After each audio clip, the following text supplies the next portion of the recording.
What would you do if your own sister weaponized your medical diagnosis to destroy you in front of your entire family? I'm Sarah, and this is the story of how my older sister Emma tried to ruin my life with information she should never have had access to, and how her betrayal ultimately destroyed everything she'd worked for. Growing up, Emma was everything I wasn't. She was the golden child, the one who made our parents beam with pride at every family gathering. While I struggled through high school with what I didn't yet understand was ADHD, Emma graduated top of her class, sailed through nursing school, and landed a prestigious position at Memorial Hospital. Our parents would introduce her as Emma, our daughter the nurse, and then gesture vaguely in my direction with, "And this is Sarah." I love my sister, or at least I wanted to, but there was always this underlying current of competition that I never asked for. Emma seemed to need to win at everything, to be better than me at everything, even though we were never actually competing. When I got a B, she'd mention her A. When I struggled with math, she'd offer to tutor me in this condescending way that made me feel stupid rather than help. Our household operated under strict, unspoken rules. Weakness was unacceptable. Needing help meant you weren't trying hard enough. Mental health issues were character flaws, not medical conditions. My mother would say things like, "People just need more discipline," and in my day, we didn't have all these excuses. My father was even worse, viewing any kind of medication beyond basic antibiotics as a sign of moral failing. When I finally made it to college, I thought distance would help. I'd be away from the constant comparisons, away from Emma's shadow, away from my parents' disappointed looks. But college was harder than I ever imagined. I'd sit in lectures, genuinely trying to focus, and my mind would just drift away. I'd read the same paragraph 7 times and retain nothing. I'd start assignments with plenty of time and somehow still end up in a panic the night before, having barely made progress despite hours of sitting at my desk. My roommate, Jess, was the first person who suggested I might have ADHD. Her brother had it, and she recognized the signs. I was skeptical at first because I'd internalized my parents' beliefs that I just needed to try harder, be more disciplined, be better. But Jess convinced me to at least get evaluated at the University Health Center. Dr. Patterson, the psychiatrist there, was incredibly kind. She asked me questions about my childhood, my study habits, how I felt during lectures. She had me fill out questionnaires and do some cognitive tests. After 2 appointments, she diagnosed me with ADHD, predominantly inattentive type. She explained that my brain literally processed information differently, that it wasn't a character flaw or a lack of discipline. For the first time in my life, I felt seen and understood. She prescribed Adderall, 30 milligrams, and warned me about the stigma surrounding ADHD medication. Some people don't understand, she said. They'll call it cheating or say you're just taking it to get high. But this is medicine that helps your brain function the way it should. You wouldn't judge a diabetic for taking insulin. The medication changed my life. Suddenly, I could sit through lectures and actually absorb the information. I could read textbooks without having to reread every page. I could start assignments and actually complete them. My grades improved from barely passing to solid BS and even some S. I felt like I'd been trying to see through foggy glasses my entire life, and someone had finally cleaned them. But I was terrified of my family finding out. I knew exactly how they'd react, so I was careful. I kept my medication in an unmarked bottle. I never mentioned my diagnosis. When I came home for breaks, I'd take my pills in private, early in the morning before anyone else was awake. I thought I was safe. I had no idea Emma was already hunting for ammunition. It started subtly during Thanksgiving of my sophomore year. We were all gathered at my parents' house, the dining room filled with the usual suspects. My parents, Emma and her husband Mark, my Aunt Linda, and my grandparents. The turkey was perfect, the small talk was flowing, and I was actually enjoying myself for once. Then Emma started talking about her work at the hospital. "We've been seeing so many college kids coming into the ER lately," she said, her voice taking on this concerned, professional tone. "Abusing their ADHD medications, mixing them with alcohol, taking way more than prescribed." My stomach dropped, but I told myself I was being paranoid. Lots of nurses probably dealt with that. "It's really sad," Emma continued, and I felt her eyes on me even though I was staring intently at my plate. "These kids get prescribed these stimulants, these amphetamines, and they think they're harmless because a doctor gave them. But they're basically taking legal meth. Little orange capsules that turn them into drug addicts. Little orange capsules, the exact color and shape of my medication." I glanced up and caught her staring directly at me with this slight smile. My father was nodding along, saying something about how kids these days had no discipline. My mother agreed, adding that in her day, students just studied harder. I couldn't eat another bite. My heart was racing, My hands were shaking, and I felt like I might throw up. Did she know? How could she know? I'd been so careful. After dinner, I cornered Emma in the kitchen while she was loading the dishwasher. That was a really interesting story about the ER patients, I said, trying to sound casual. She looked up at me with wide, innocent eyes. Oh, I'm just sharing what I see at work. It's a real problem. Why, did it bother you? No, I just thought it was specific. Well, I like to be thorough. She smiled and went back to the dishes, humming softly. I went back to school feeling unsettled, but told myself I was overreacting. Emma was just being Emma, always needing to be the expert on everything. It didn't mean she knew about my diagnosis, but the attacks escalated. At Christmas, Emma brought it up again, this time more aggressively. We were opening presents in the living room, and somehow the conversation turned to college culture. Emma launched into a rant about students being legal meth heads who couldn't function without drugs. They can't even take a test without popping pills, she said, her voice dripping with contempt. They're so dependent on these stimulants that they literally can't think without them. It's pathetic, really. Whatever happened to natural intelligence and hard work? She was looking directly at me the entire time. Not just glancing, but staring, her eyes locked on mine like she was daring me to say something. My parents ate it up. My father started talking about how his generation didn't need pills to succeed. My mother mentioned an article she'd read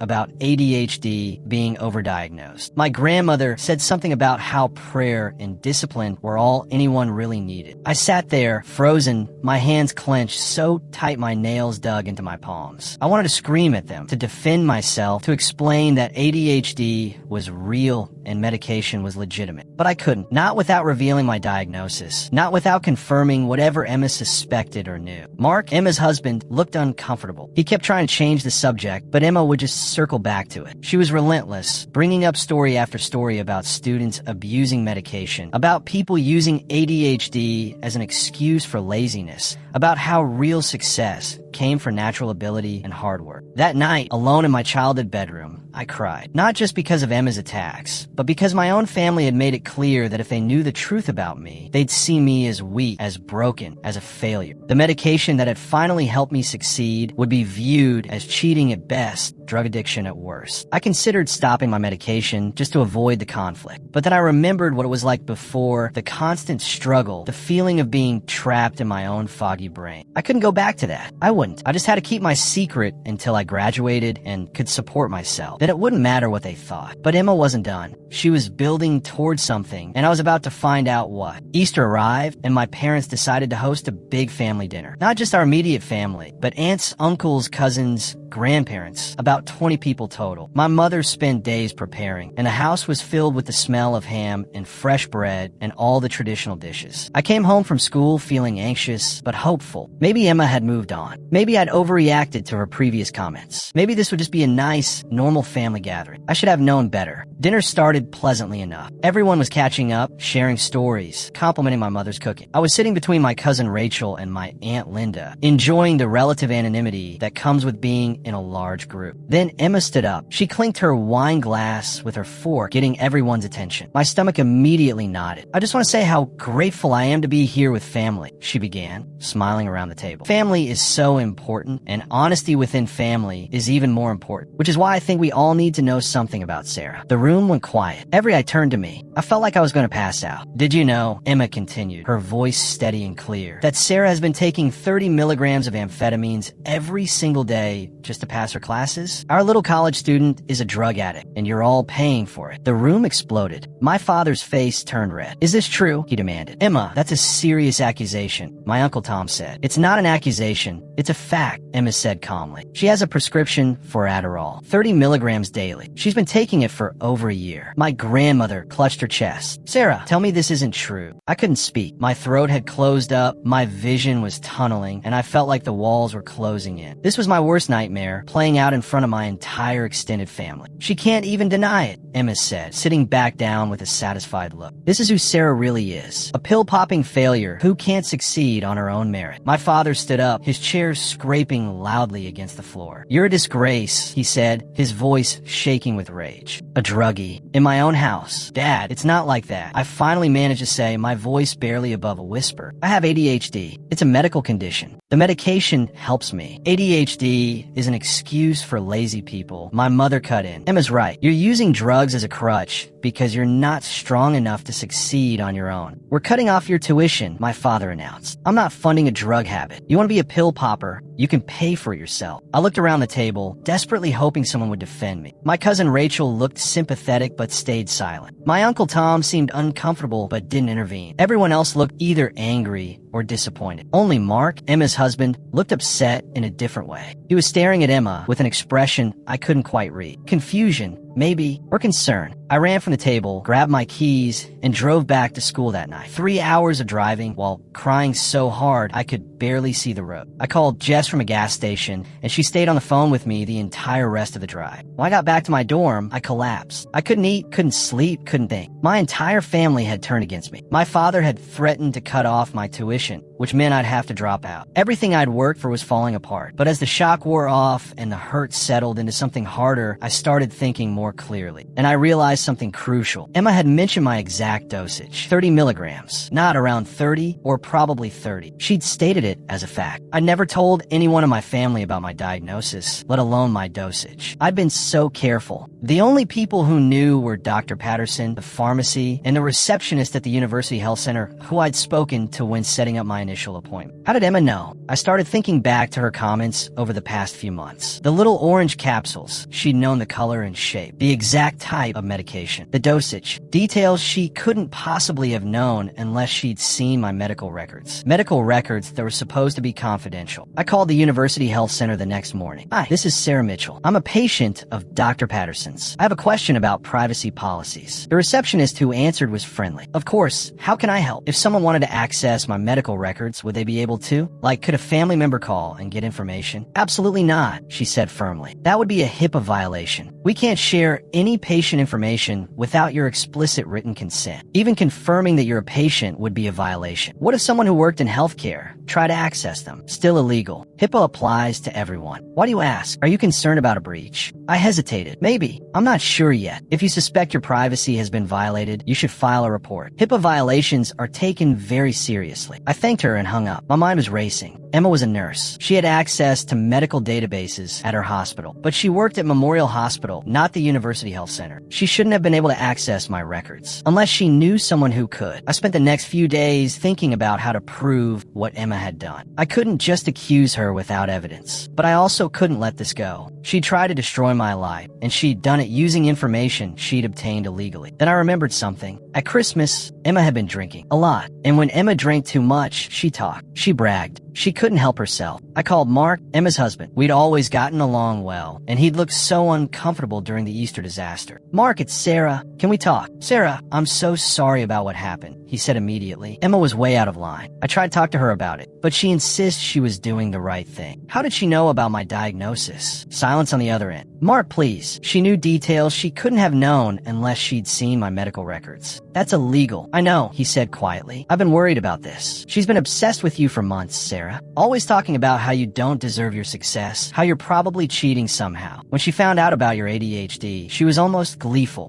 What did she find out? She has a friend, Jessica Chun, who works at the University Health Center. I overheard Emma on the phone with her a few months ago, talking about your records. I didn't realize at the time what she was planning to do with the information. My heart was pounding. Would you be willing to help me prove this? What do you need? Next time Emma drinks, can you record her talking about it? Get her to admit how she got the information. Mark was quiet for a long moment. She's my wife, Sarah. She tried to ruin my life, Mark. She used illegally obtained medical information to humiliate me in front of our entire family. My dad is threatening to cut off my tuition. I might have to drop out of school because of what she did. You're right, he said finally. This has gone too far. Emma's been spiraling, getting more competitive and cruel. I'll see what I can do. 2 weeks later, Mark called me back. I have it, he said. Emma had friends over last night, and she was drinking wine and bragging about how she exposed you. She mentioned Jessica by name and talked about how easy it was to get your records. I recorded the whole thing. Can you send it to me? Already done. Sara, I am sorry. I should have stopped this sooner. I listened to the recording 3 times, my hands shaking. Emma's voice was clear and unmistakable. Jessica pulled Sarah's record for me from the health center database. 30 milligrams of Adderall daily, diagnosed with ADHD. I knew she was cheating somehow. Nobody in our family is that stupid naturally. She needed drugs to get through school, and I made sure everyone knew it. She deserved to be exposed. exposed. Her friends laughed. Someone asked if she was worried about getting in trouble. For what? I'm her sister. I was looking out for the family. Besides, Jessica knows how to cover her tracks. Nobody's going to find out. I had everything I needed. The next day, I filed a HIPAA complaint with the Office for Civil Rights. I submitted the recording, explained the situation, and provided a detailed timeline of Emma's harassment. I also filed a complaint with the University Health Center and with Memorial Hospital. Then I waited. The investigation moved faster than I expected. Within a week, Jessica Chun was placed on administrative leave from the University Health Center. Within 2 weeks, Emma was called in for questioning by Memorial Hospital's compliance department. Emma called me, furious. What did you do? I reported a HIPAA violation, I said calmly. You accessed my confidential medical records illegally and used that information to harass me. I'm your sister. I was trying to help you. You tried to destroy me, Emma. You humiliated me in front of our entire family. You got Dad to threaten to cut off my tuition. You call me a drug addict and a failure. That's not help. That's cruelty. You're going to ruin my career over this? No, Emma. You ruined your own career when you decided to violate federal law. She hung up on me. The consequences came swiftly. Jessica Chun was fired from the University Health Center and faced criminal charges for illegally accessing patient records. The Office for Civil Rights levied a massive fine against the health center for the breach. Emma lost her nursing license. The State Board of Nursing held a hearing, reviewed the evidence, and revoked her license permanently. Memorial Hospital fired her within days. The medical community is small, and word spread quickly. Emma was blacklisted completely. My parents called, outraged. How could you do this to your sister? My mother demanded. She was just concerned about you. She violated federal law, Mom. She illegally accessed my medical records and used that information to try to destroy my reputation. She's your sister. Family is supposed to forgive. Family is also supposed to support each other, not weaponize medical diagnoses. Emma tried to ruin my life. She succeeded in ruining her own. My father got on the phone. You're no daughter of mine. What you did to Emma is unforgivable. What she did to me was illegal, Dad. I have ADHD. It's a real medical condition. The medication I take is prescribed by a doctor and helps me function. Emma turned that into ammunition and tried to destroy me with it. I'm not sorry for holding her accountable. He hung up. The family split down the middle. Some relatives sided with Emma, viewing me as vindictive and cruel for reporting her. Others, including Mark and my cousin Rachel, reached out privately to say they supported me and were sorry for not speaking up sooner. I didn't go home for any holidays that year. I stayed at school, spent Thanksgiving with Jess's family, and had Christmas dinner in my dorm room. It was lonely, but it was also peaceful. I didn't have to hide who I was. I didn't have to pretend my ADHD didn't exist. My grades continued to improve. I made Dean's List that semester. I found a support group for students with ADHD, and for the first time in my life, I was surrounded by people who understood what I was going through. People who didn't see medication as a weakness, but as a tool that helped us succeed. I also started seeing a therapist, Dr. Reeves, who helped me process everything that had happened. Your family's rejection says everything about them and nothing about you, she told me. You have a medical condition and you're treating it appropriately. Their inability to accept that is their failing, not yours. Emma tried to reach out a few times, but her messages were never apologetic. They were always angry or self-pitying. You destroyed my life. I hope you're happy. This is all your fault. I blocked her number. Mark divorced her 6 months later. He called to tell me, sounding exhausted. I can't be married to someone who's that vindictive and refuses to take responsibility for her actions. She still insists she did nothing wrong, that you're the villain in this story. I'm sorry, Mark. Don't be. I should have seen who she really was a long time ago. Take care of yourself, Sarah. 2 years have passed now. I graduated with honors, got accepted to a graduate program, and I'm building a life that's authentic and fulfilling. I still take my medication daily, and I'm not ashamed of it. I've learned that my worth isn't determined by my family's acceptance or by Emma's cruelty. I heard through the family grapevine that Emma is working retail now, still bitter and angry. She apparently tells everyone who will listen that she was wrongfully terminated, that I fabricated evidence, that she's the real victim. My parents still don't speak to me. Sometimes that hurts, but mostly I feel relieved. I don't have to pretend anymore. I don't have to hide who I am or feel ashamed of my diagnosis. The relatives who matter stayed in touch. Rachel visits me sometimes, and we've gotten close. Mark sends a Christmas card every year. My Aunt Linda called to apologize for not speaking up during that Easter dinner and told me she was proud of me for standing up for myself. I've learned that family isn't always the people you're born to. Sometimes it's the people who choose to understand you, support you, and love you for who you actually are. Emma Emma tried to weaponize my medical diagnosis to destroy me. Instead, she destroyed herself. And while I never wanted it to end this way, I don't regret holding her accountable. Some boundaries are worth defending, even when the cost is high. If you enjoyed this story, like and subscribe for more real-life experiences and lessons learned.